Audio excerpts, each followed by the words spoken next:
I will be brutally honest. Ain't nothing but being brutally honest. Coming at you with another video.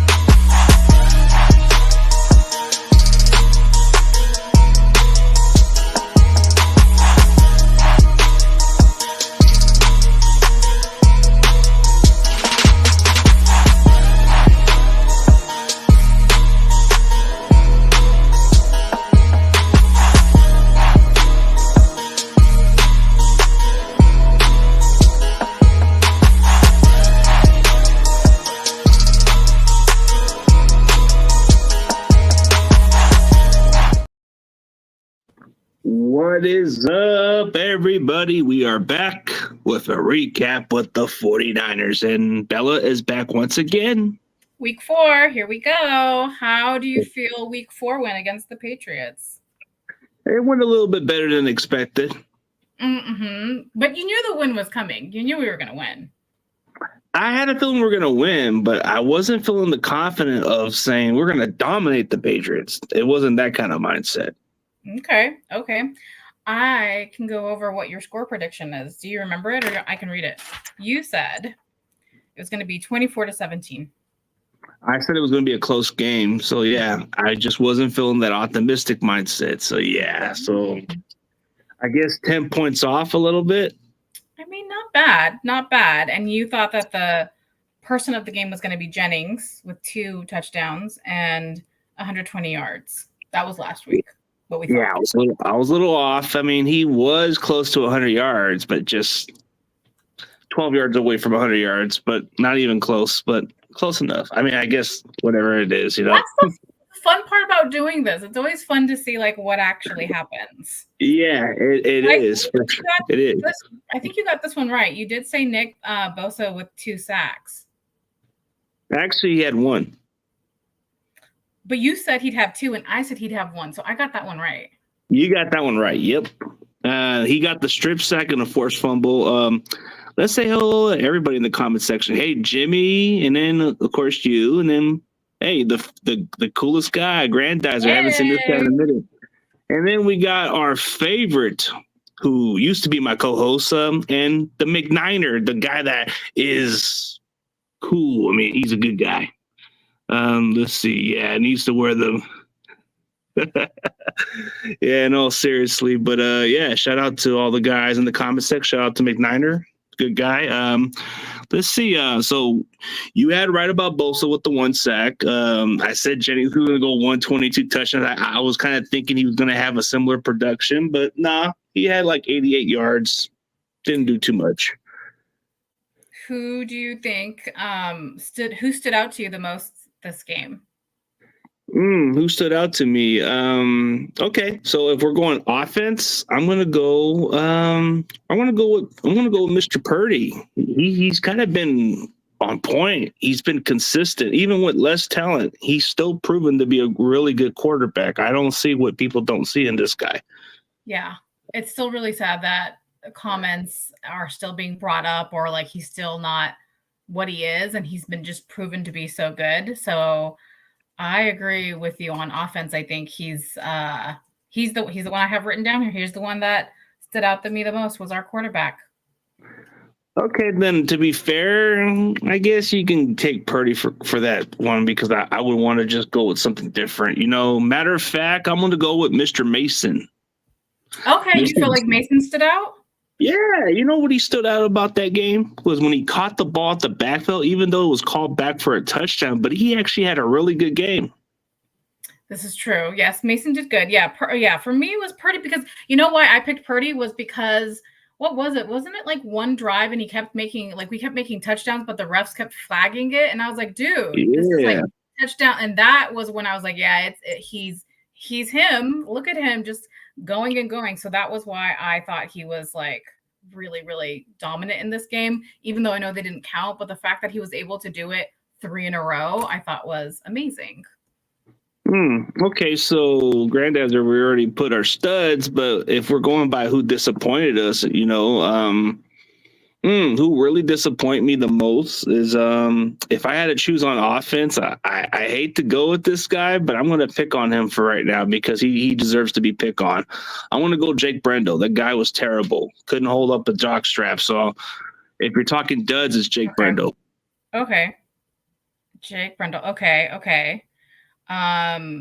You know who, I think you already know who I'm going to say because I've been yelling about them all quarter. It's been a quarter yet? It's been 3 months. Yeah. No. Has it? Week 4. Whoa, I'm out of it. We're in 4th quarter.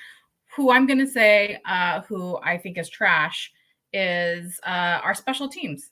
Still trash to me. Oh, fair enough. It hasn't really stand up. It just hasn't really done good on their kickoff coverage and all of the stuff. It's kind of been like frustrating. Like, why are we letting these guys return these kicks or all this other stuff?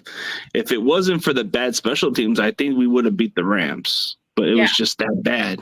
It's just, and then it's also kind of disappointing that like through these games, like even from the Rams to this one, I don't think things have been tightened or like, are you practicing? Are they practicing? Like, I'm concerned about it's a special teams coach that's not preparing. Hey, hello, Awesomeness Sports. Congrats on your Commanders winning.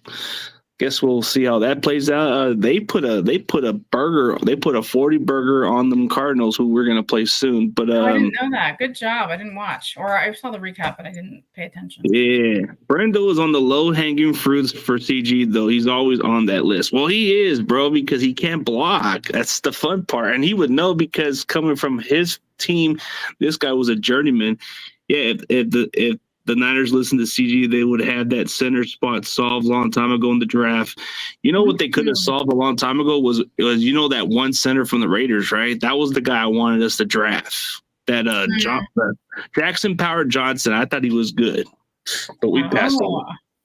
Or the guy from the Steelers, Zach Frazier. Come on, really? Like that's just or even the Rams backup center, Bo Limb or whatever his name is. They're at least better than Brendel.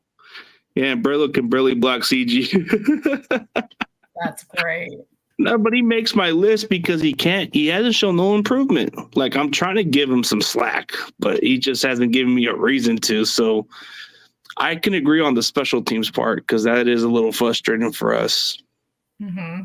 Very. I totally agree. I'm trying to think. I think some of our audience had made suggestions of like who they thought were going to stand out last week. Juice was one of them for Grandizer 12. You said no. Wait, that was on Gavin. Gavin, yes. Gavin for Juice. Yeah, Juice didn't do so much. He did okay. Is Juice injured? No. He only had one catch, and that was all he did today. I mean, that game. Yeah. I thought he was injured for some reason, or did he get hurt? No. I think they're just resting him for Veterans Day. Oh. I didn't know that. Okay, that's a good idea. All right, cool. So what about for our defense? I mean, I think I know who you're going to say, so I'm going to go first. I say Fred. Okay. Oh, see, you already beat me to that one. So okay, I'll let you go with Fred because you know why you're going with Fred because he was the reason why this defense was where they're at. Like the pick 6, that was game changing. So yeah, 100%. That was a no-brainer. Let's see. If I had to choose a non-Fred Warner defender that caught my attention, you're probably not gonna know who I'm talking about, but this is a guy that we just picked up a few weeks ago and put onto our roster. Want to know what his name is? Yeah. Sam Okwanu. The guy made a forced fumble. He got pressure. He should have been credited the sack, but he created pressure and he hit Jacoby Brissett so hard that he almost injured a guy. But he was pressuring him up front. Now that's a guy that can make an argument to get more playing time, but I think his presence on the football field from the previous week was good. So, yeah, I think Samuel Koranu is somebody that you might need to pay attention to. Number 91. 91. Yeah. Good to know. Can I please say this out loud? Yeah. How is it has it crossed anybody else's mind? Because it crossed mine, and I was even going to do a TikTok on it, but I didn't. How is it that Fred made a touchdown and Ayuk still hasn't? Has anyone thought about that, or is it just me? And I know this whole time that we've been on our podcast, like I have been on Ayuk and I have been on special teams. But seriously, then when Fred did it, I was like, how does someone on our defense get a touchdown before Ayuk does? You want to know a good joke too? Tell me. You know who scored a touchdown catching the ball this season? Who? Jared Goff. Oh my God. You didn't see that Monday Night Football where Jared Goff caught the ball? No, he caught it. I didn't see it. Yeah, he caught a touchdown. So they made a joke about it. They made a joke about the receivers who haven't got a touchdown. Oh, I didn't see that. No, I know that happened. That moment it happened, I was like, here goes Fred. And I Yeah, that's right. Oh, we'll get to those score predictions later. Ayuk he's been target at times, but he just hasn't really done as good as everybody. Like, is it me being delusional and saying that Jauan Jennings is a better receiver than Ayuk right now? No, I would agree with you with that. I 100% agree with you. I mean, if you look at his numbers are like Jauan Jennings is better than Justin Jefferson and CeeDee Lamb on those statistics. I'm not talking like overall. He's scratching the surface right now, but if you look at the stats, he actually has more receiving yards than Justin Jefferson, Jamar Chase, CeeDee Lamb. The only one that he's behind by a couple yards is DK Metcalf. But I think like he's behind Nico Collins. Nico Collins is leading the lead in receiving yards right now as we speak. Who's he on? Which one? Who's Nico on? Oh, Nico Collins from the Texans, Houston Texans. He's got the most.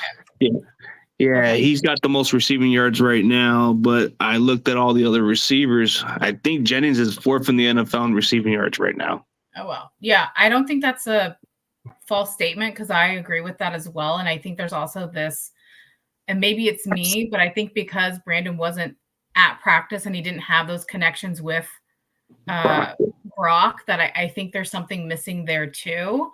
And also don't we pay him so much less than I don't know. Of course there's a lot of pressure on Ayuk, but at the same time, Jennings just seems like he and Purdy mesh together so much better now. Yeah, like Jennings took a lesser deal. He took a 2-year contract extension with $15.4 million. So compare the difference between what we paid Ayuk.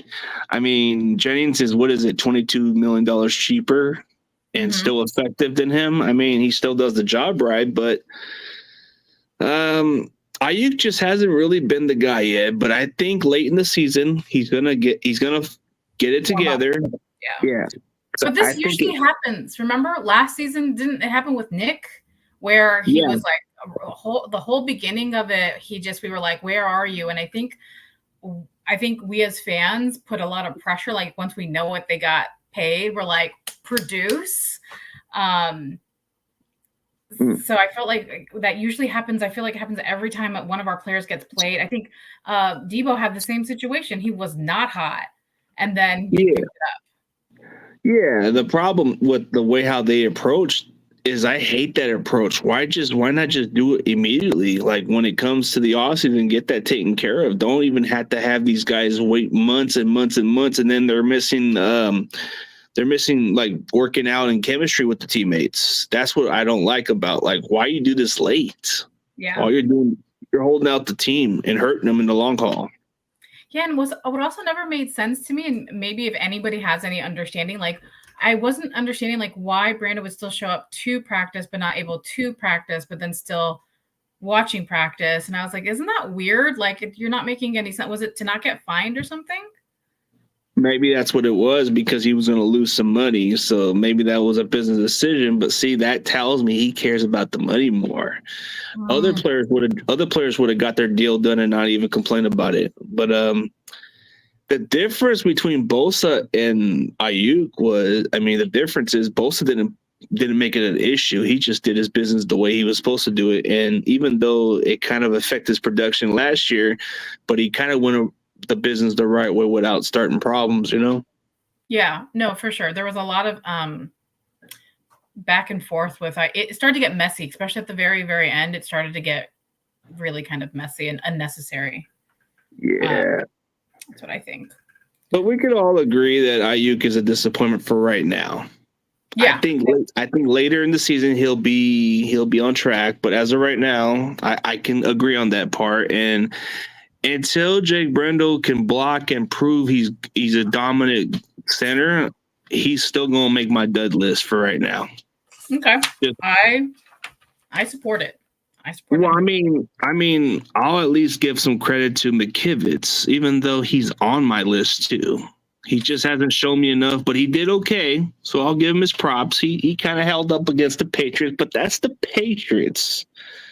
I want to see what he does against the Cardinals because number 68 is a pain in the pain in the butt, man. He just doesn't know how to hold up well. Okay, we shall see. Do we know if Ricky coming? Is he playing or in practice, or is he back? It'll be 5 weeks, right? It looks like they're kind of like slowly getting them into practice, but I don't think they're going to practice them this week. But they have until Wednesday to decide to activate them off the IR. So maybe they might not want to play them. We'll see. Okay. All right. Well, we shall see. Yeah. Yeah, I'm doing pretty good, Chardot. I'm doing well. What's up, Steve-O? Yeah, next week he should be practicing. Let's look at the matchup against the Arizona Cardinals. Like, okay, how do you feel about this matchup against Arizona? Well, it's a division game, and last week I know that I did see that the Rams, Cardinals, and Seahawks all lost. So I think they might be really wanting to really get something here just for divisional things. I feel like the Niners are going to win, but I think the Cardinals are going to fight for it, is what I think. What about you? I think it's going to be a little more, it's going to be an interesting game, but I just think that the way we dominate the Patriots, this might be the boost of confidence we needed this game for. So Arizona is definitely going to be a dogfight, but I can see it go the other way around. We'll see. Wait, what do you mean see it go the other way around? You mean you could see the Niners losing? No, not that way. I'm talking about like another way around, as in like once we get to the score prediction, I'll tell you what I see on the other way around. Okay. But, wait, what way around? What are we talking about? No. But okay, so when we look at Arizona, we know Kyler Murray is a mobile quarterback. He kind of has a little bit of the pocket presence. He can be a problem at times, but we've struggled with mobile quarterbacks over the years. Yes. Yeah. So do you feel that our defense, because I feel like our defense, because especially after Fred's pick 6, I feel like our defense is like meshing now, and our defense is like, we can do this. So I think our defense should be good. However, if Fred is not playing in this game, and I don't know if Huff is playing in this game, I'm a little concerned. Yeah, I think we're going to play just well on this one. Grandizer, when I meant the other way around, I'm saying that from last week, I wasn't feeling the confidence last week about how we were going to win that game.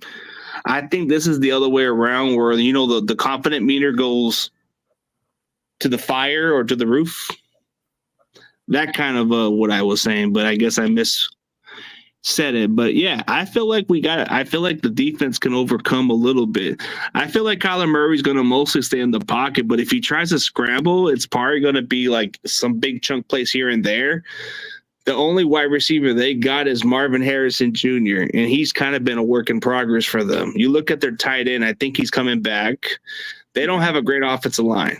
Their offensive line's a mess. Okay. If you thought the Patriots and the Rams line is terrible, you ain't seen what the Arizona Cardinals line is. Oh my God, it's like they have a couple Jake Brendels out there blocking.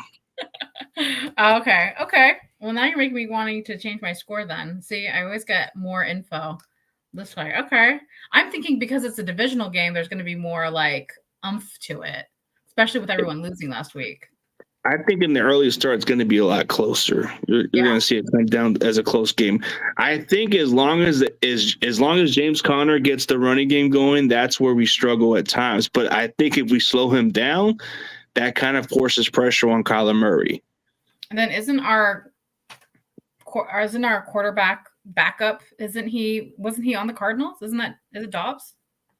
Oh yeah, he was last year, but he's our third string quarterback we got Brandon Allen as the backup. What? Oh, I didn't know that. Okay. Yeah, I don't get why they even put him out there. I didn't know that. Okay, what are these questions? What's going on in the chats here? Oh yeah. Okay, let's see. We haven't even got to the keys to the game, but yeah, we'll go to this one, and then we'll add the extra for Granddad's since he wants to do the devil's advocate of what the Cardinals can do to pull up the upset. We can mention that into what I can see. So, okay, let's go to three keys to the game. I think for the Niners formula to beat the Arizona Cardinals is to have a great running game. When I mean great running game is time of possession, run the clock, and keep that Cardinals offense off the field. That's the main key, is having a great running game. Let's see if we can take away James Conner off the running game a little bit, or take away the running game off. That would make the Cardinals offense a little bit more of an issue, because Kyler Murray would have to throw the ball more or try to figure out something, because James Conner is kind of like their bread and butter into the offense, because if he gets going, that offense gets going. So if you slow him down, that makes a difference. I'm hoping that our special teams can improve better, and I believe that's how we can beat the Cardinals. We shall see about the special team of ours. Truly special. Well, I don't know about 3 takeaways, but definitely the way we're gonna win is, I mean, we can't have turnovers. One. Yep. I'm not a big fan of when we get close to the 10 or 5 yard line and we kick it in. I'm not a big fan of that. I know that's nothing to do with is that how we're going to win? It just aggravates me. So I had to put it in here. So I'm saying it now. Another way that I think we will win the game, obviously, is if I would really like to see more sacks from a lot of our defense. Bosa being one of them, and other players too, just because it makes me feel happy when we sack a quarterback and then we get the ball again. So not 3, but basically it's just all about us having the ball, time of possession, not turning it over, and sacking quarterbacks is my thing for this week for the Cardinals. That's all. Okay, that's a good recipe, but let's say if it's the opposite around. Okay, so devil's advocate. Let's see, for the Cardinals to pull an upset, this is what I said. I said the opposite. James Conner would have to be their main bell. It would have to be the main formula. If that running game gets going, this Niners defense is going to be tired. So that's another key. Oh, if I'm the Arizona Cardinals, this is what I would do. I would make Kyler Murray become a running back. Make him run around circles, because we can't stop mobile quarterbacks. And then this is what the Arizona Cardinals should do.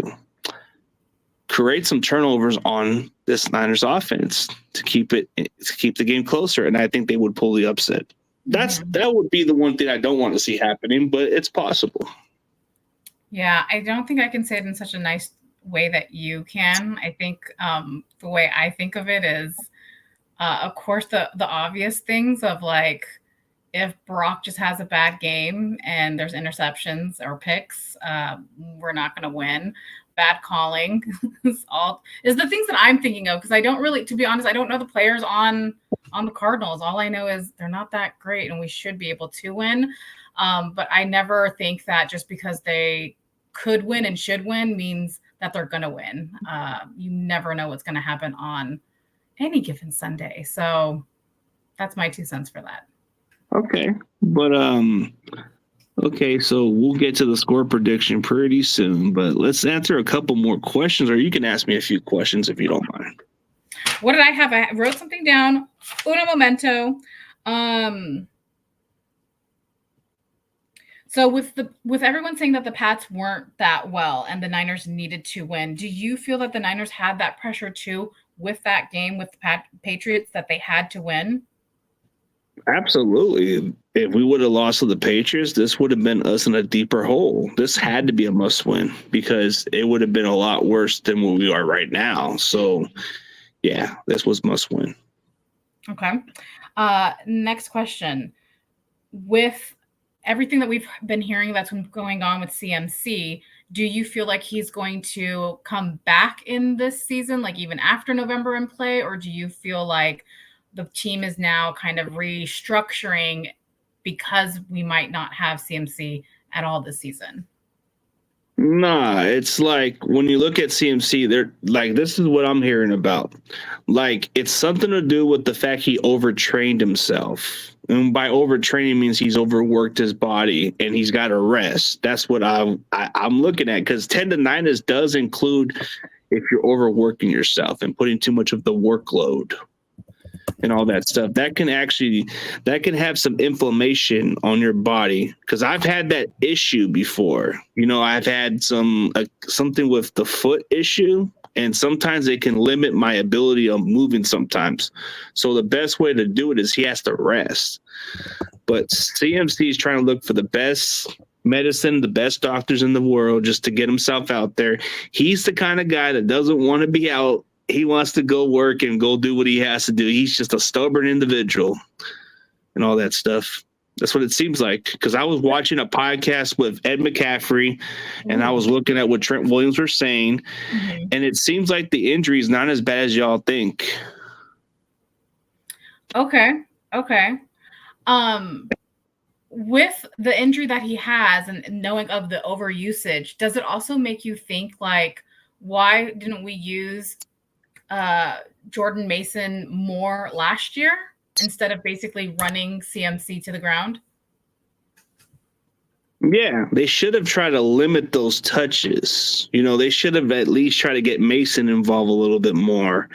I thought they should have found a way to split the carries, because you don't want to overuse your player. And I think using CMC last year, okay, he was the offensive player of the year. Yeah, but you need to be cautious with the guy, because if you're giving him almost 400 touches a game, I mean, almost 400 touches a season. 400 touches a season. I mean, that would be way too much. No. I meant like 400 touches a season. That's a lot. That's a wear and tear. It's a wear and tear in your body, and the fact that he overtrains himself, that can be why he's been kind of sitting out.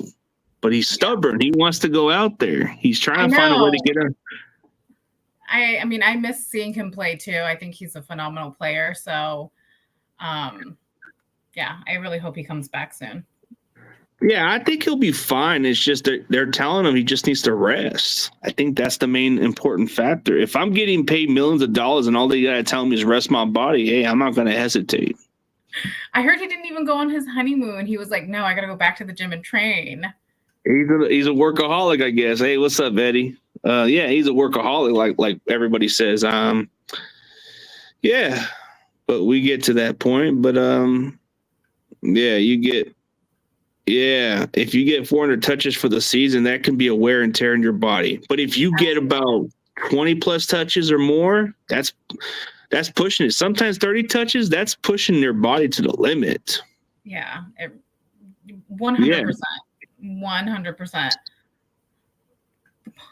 Uses the pause. No, I meant 400 touches, like as in like the loads. You know, like I'm putting like different categories. Like, you know, like for the running backs, they get like this amount of touches. That's what I meant. Totally. Carries, okay, carries or something. Oh, there we go, carries. But no, I've heard them say touches too. That's the same thing. Yeah, like when they say like what is it like? For a running back, sometimes they get 30 total touches sometimes if they're used a lot. Yeah, and that's the line. That's too much. Mm-hmm. You might want to try to like split the carries. But I think, we go with carries. I didn't mean the Bill Clinton reference. Come on, man. No, yeah. And I mean, it does make me kind of tilt my head and scratch it of like, how come Kyle, it kind of makes me think that CMC carried us all the way to the Super Bowl because of that. Was my first initial reaction when I start hearing that now both of his, what is it? It's the calves are. So the tendonitis and all that. What is it? The Achilles tendonitis, and it has something to do with the calf. But this has got to do with the fact that his body's been wear and tear. It's like Absolutely.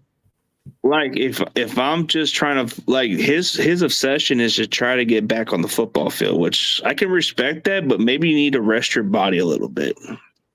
Yeah, I also heard, well, not heard, I know because I stalk him. He's 27 and he'll be 28. And they said that for his position in football, if he would have picked a different position, maybe he could have, quote unquote, oh, yeah, I am using bad references. I don't mean last longer, don't think bad things, but like a longer career, a longevity in the career of football versus his position right now is very wear and tear on his body. Yeah. He doesn't have as much of a longevity as another position would. Now, running back is what they all say, the dime a dozen, but in a way, there's certain special talents at that position. But if you can't take care of your body for the long term, it's going to be a wear and tear. Once you hit your 30s or something, that's when you feel like you're not the same player anymore. But there's some guys that hit their prime years, and that's about it. Like if they're lucky to make it past the 30 years old mark, then that's something. But yeah, you know, I'm hearing that we're not even too confident with some of our backup running backs. That's the concerning factor. Then what was the point of drafting Garendo? You got to get him some touches or somebody, or get Patrick Taylor out there or something. Yeah, I agree. But I feel like now it seems like Kyle is to me it seems like he's restructuring where it's like, okay, we'll do Mason. Okay, we'll like he's playing almost like a game of like Mason, Kittle, hopefully Ayuk. Like he's trying to mix it up. I feel like is the new change. I think. Yeah, but I think this is part of the appropriate time for him to actually use that running back Mason because I think CMC will be back either by November. I hope so too. I really hope by November he's back because I think November we play Green Bay, but they're not doing too hot right now. But I think we have the Lions too. No, the Lions are in December. Yeah. Lions are later. Lions are almost at the end of the season, but yeah. But we'll get to the score prediction. Let's see what everybody's got to say, but then we'll do a little prediction of who can stand out for this game. Like we can pick one of the X factors or a hot take. Okay. So for this game, I have 30-24, us Niners winning. 30-24. Okay. Mm-hmm. It could be a competitive game. I can see where you're coming from. Mm-hmm. Okay, so since Grant was kind of questioned the way I was feeling like, this is what I'm talking about the other way around. I got the Niners going with another dominant fashion this time. I say it's going to be 31-14. Niners. Oh. Well, actually, 31-17 because I looked at my pick'ems and I believe that's the score. It was a 2-touchdown game. So. Okay. Yeah. All right, that's a good one. That is a good one. Yeah, it is. See. And then I'm trying to see what is in the comments. I hate people. I prefer animals. I like animals too. Yeah, okay. So, do you believe Kyle's regime that he either does not maximize his roster, or he only maximizes certain players, or he maximizes under? I feel like he picks favorites because if he can realize that the system that he runs, it works, but maybe you might want players to cut some slack on some of your star players. Like, what if you need your star players to be healthy down the stretch? You do need to have some, like, for example, look at CMC. Look how wear and tear he is right now. If we would have used Mason, maybe it would have made a difference, but Kyle just has a favorite. So if he doesn't trust you, he's just going to have you on the bench. So you picked B. Right. I would say he does. Like, I would say B because he only maximizes certain players. Like, I don't see him trusting somebody. Like, if he trusts you, then you're going to play more.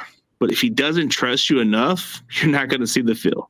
How much of it is it trust and how much of it is it like football politics of like, I went to CMC's wedding or I went, you know what I mean? How much of that goes into it. It can be either option. I mean, Debo's like his trustworthy guy. I mean, you see that now you're starting to see Jennings becoming a little more trusted than expected. Yeah, definitely. It comes with the territory. If you're trusted by Kyle, you're going to get more snaps, of course. But I think Mason's starting to earn his trust a little bit. So that does come away with certain ways. But since they played that, do you want to discuss, shine a light on it that caught your attention? Oh, since they played? From last week, you mean? I feel like we kind of showed. I think the defense started waking up. I think that's what kind of caught my attention. But special teams has been the most frustrating part. Yeah. I've been talking. I'm so disgusted with special teams. When you say news article since they played last, I think the biggest news article thing was, I think, about CMC, and now it's both of his cast versus one. I think, isn't that the newest thing that kind of came out? It's a bilateral thing. But there you go. I think it's healable if he rests. He just has to rest. Which, here goes a bigger thing. We extended CMC and gave him a contract, right? And he wasn't fully healthy. So I don't know who I saw this from or someone talked about it. I'm like, oh my God, that's such a good point of why would you do that to a player that we don't have 100% healthy and give him an extended contract? Maybe he was trying to get his money's worth and knew what we were getting. So, yeah. Silly question. Should 49ers trade for Davante Adams? I've been saying we should have done it, but I don't think it's going to happen. As much as I want Davante Adams on the Niners, I just don't see it happening. But you know what? If we were to make that move, would I be against it? No, because he can beat man coverage and he can actually be open. And I don't think Purdy will have an issue with him. I think what people don't understand is Davante Adams is frustrated with the way how the coaching staff is using him and the quarterbacks. Like, do you blame this guy? 3 different OCs in just 2 or 3 years with the Raiders, and multiple other quarterbacks. Yeah, that could be frustrating. Yeah. But I don't think we're gonna get him either. Have you heard anything of where he's going or who wants him and all that stuff? I don't know. I think the Commanders might make the move because they have enough cap space to afford them. So I think Commanders make the most sense because I've seen a little hint that Adams wants to play with Jaden Daniels for some reason. Interesting. Okay. Well, don't the Commanders also have one of the Niners like back guys? What's his name? He was on our team like for staffing, and now he's on the Commanders. Oh, you're talking about a guy that was on the roster and then he was just let go? No. Like back office, like. Oh, you're talking about Adam Peters. There you go. He knows how to run the front office too. So, yeah, he kind of has an understanding of what they do. So, yeah. Yeah. When they made that trade, or when that happened, not even a trade, when he took that job, I was like, oh, the Commanders are probably going to start stepping up because he did well for us. He helped us a lot. Isn't that how we got like Kittle and all of them? Yeah, all those draft picks came from his picks, and a lot of changes happens when you get rid of a terrible owner. That can be a quick turnaround because everybody wants to change the culture. But just wait till Jerry goes away. That'll be different too. That'll be different for Dallas, but I don't think that's going to happen because his son is no different than Jerry. Oh, really? Oh, I didn't know that. Oh, okay. His son's no different either. So, elaborate on the good and bad takes of readers' attention. If we were to elaborate on bad takes on what I see from the Niners is I don't think the injuries are that big from all these players. Everybody keeps thinking it's the 2020 vibes. I don't see it. I don't see what people are too concerned about. These guys are not missing the entire season. They're missing a few weeks here and there, and they're coming back. Yeah, we're totally not injured. Yeah. Yeah, and is there an RB out there that the Niners should trade for? I don't even think we're gonna trade for an RB because who wants to give up some compensation when Kyle Shanahan could just pick one off the street? It's true. He can just get the guy on the practice squad, Keyshawn Vaughn, whatever his name is. He can get him to go out there. Like, I think Shanahan doesn't really think of it that way. If you're not a CMC, he's not going to trade for a CMC. So you got to be something special for him to trade up. But if you're just an average running back, he's probably just going to find one off the practice squad or off the street. Who did we just get from that? Didn't we trade someone and now we have him back? I know you know. Who is it? Which one? What's his name? It's the Heat, I swear. We had him, and I think we traded him. Where did he go? And now he's back on our team. It just happened this week. Oh, wait, but we just brought him back, right? Yes. Yeah. It literally just happened like 2 days ago. Oh, no, we signed, you're talking about Jalen Graham, the linebacker that we brought in. He was drafted by us, and then we let him go. That's it. Like, he came back a month later, but he's going to add on our special teams. Oh, yeah, and maybe the Hargrave injury was a blessing of disguise. Here's the crazy news. Hargrave season's not over. If the Niners get to the playoffs, he can be off the IR into the postseason. So I don't think it's that big of a deal. Oh, yeah. I remember that Jalen Schrader. Yeah, that dude's on the Panthers squad. Yeah. Yeah, I think we might need to take a look on that kid because I remember I interviewed him last year or the other year. Yeah, he's pretty interesting. You know what? Let's get to the final of these bold takes. Let's go with a prediction you already said the score prediction, so let's go on a bold take and say who's going to stand out for this game. You go first. Okay. I say the Niners offense is going to go over 200 yards on the running game. Wow.